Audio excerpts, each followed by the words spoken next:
नमस्कार। तो आज हम बात करने वाले हैं पंचकर्म के बारे में। ये शब्द पंचकर्म आपने कई बार सुना होगा और इससे जुड़ी हुई कई सारी चीजों की बहुत सारी भ्रांतियां भी है कि शायद पंचकर्म मतलब पांच कर्म होते हैं, जैसे कि नाम से पता चलता है, और शायद पांचों कर्म हम एक साथ करते हैं, ऐसा कुछ होगा।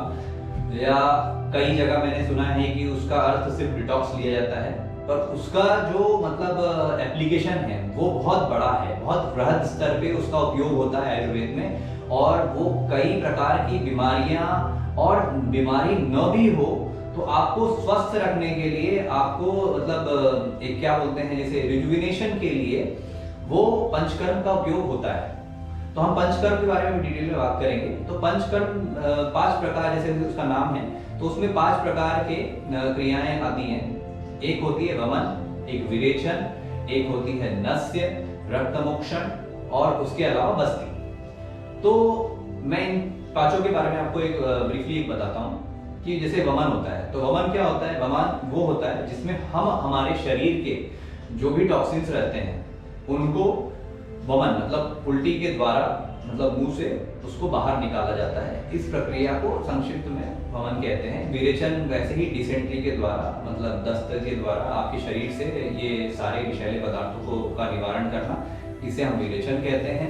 बस्ती जो होती है, बस्ती उन लोगों के लिए है जो कि ये दोनों नहीं ले सकते हैं, या फिर हमको जैसे कोलोन क्लींजिंग बोलते हैं, या इंटेस्टिनल लेवल पे अगर हमको सफाई करनी हो तो हम उसके लिए एनल के थ्रू मतलब दवाइयाँ डालते हैं, या कषाय या ऑयल, डिपेंड करता है कि आपको डॉक्टर ने क्या सजेस्ट किया गया है, उसके हिसाब से हम आपको एनेमा देते हैं। तो ये बस्ती हुई।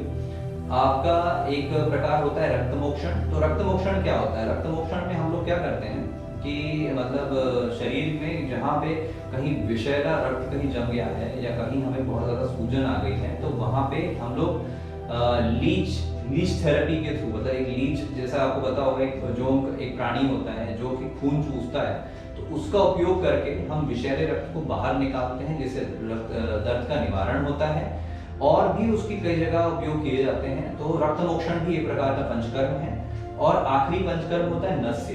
तो नस्य में क्या होता है कि नाक के द्वारा ये जो आपका कैविटी है, ये आपकी मतलब यहाँ पे जो कैविटी है उसमें डायरेक्टली ऑयल डाला जाता है, और वो मेडिकेटेड ऑयल रहता है जो आपके शरीर को मतलब उसकी शुद्धि करता है, इस पूरे भाग को सुदृढ़ करता है। यहाँ पे अगर कोई किसी प्रकार का टॉक्सिन्स जमा है तो उसको भी साफ करने में वो आपकी मदद करता है। तो अब ये पंचकर्म, क्या पांचों कर्म एक साथ किसी को दिए जाते हैं? तो ऐसा नहीं है। हो सकता है कि इनमें से कुछ कॉम्बिनेशन एक समय में किसी व्यक्ति को दिए जाए। एक समय में मतलब वो एक समय के अंतराल में दिए जाते हैं, और वो पूरी तरह निर्भर करता है डॉक्टर के ऑब्जर्वेशन पे, और आपका जो डायग्नोसिस हुआ है, आपका शरीर का प्रकार क्या है, आपकी नाड़ी की स्थिति क्या है, आपकी अभी क्या समस्या है, इसके आधार पे पंचकर्म का निर्धारण होता है। और पंचकर्म में बेसिकली हम करते क्या है? तो अपने शरीर की गंदगी को, जो अंदरूनी गंदगी है या अंदरूनी खराबियां हैं जो कि आपके शरीर में बहुत समय तक मतलब विषैले पदार्थ जमा हो गए हैं, जो आपको कई प्रकार की नई नई बीमारियां आपके लिए पैदा कर रहे हैं, या जो आगे जाके आपको बीमारियां दे भी सकते हैं, तो उन सारों को एक जगह किसी एक कोष में लाके उसे कैसे निकालना है, इसे बेसिकली मुख्य तौर पे पंचकर्म में ये चीजें होती है। तो डिटॉक्सिफिकेशन प्रोसेस तो है ही है, पर उसके अलावा हमारे शरीर के जो अवयव है, मतलब लीवर हो आपका, चाहे लंग्स हो, या आपका पेट हो, आपके इंटेस्टाइन हो, अंदर के जो भी कुछ आपके अंग है, उनको सुदृढ़ करके, और आपको बीमारियों से, उनसे जो होने वाली बीमारियां हैं विषैले पदार्थों से, उनको बचाने के लिए हम पंचकर्म का उपयोग करते हैं। तो पंचकर्म आपकी, जैसे कि मैंने आपको बोला कि ये डॉक्टर डिसाइड करते हैं किसी व्यक्ति की प्रकृति के अनुसार कि उसे कौन सा दिया जाना चाहिए।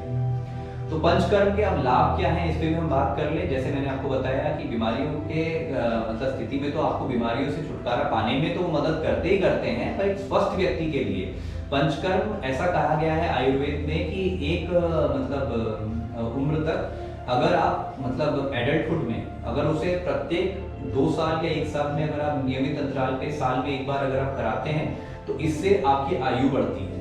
आपकी आयु मतलब उसमें कुछ बढ़ोतरी होती है। उसके साथ साथ जो आपका शरीर का जो रिजुविनेशन होता है, जिसे बोला जाए कि मतलब आप ज़्यादा युवा महसूस करते हैं, आप ज़्यादा युवा हो जाते हैं, उसमें भी पंचकर्म आपको मदद करता है।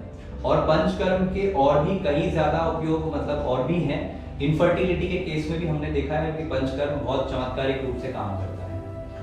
तो पंचकर्म एक बहुत बड़ा विषय है। इस पे सिर्फ हमने अभी एक छोटा सा मतलब एक डिस्कशन किया है, जिसमें हमने बताया है कि बेसिकली पंचकर्म होते क्या है मोटे तौर पे, उसकी प्रक्रियाएं क्या हैं, उसके मतलब अलग अलग स्टेजेस उसमें इन्वॉल्व क्या क्या होते हैं, उसके बारे में हम अगले कुछ वीडियोस में बात करेंगे। तब तक के लिए धन्यवाद।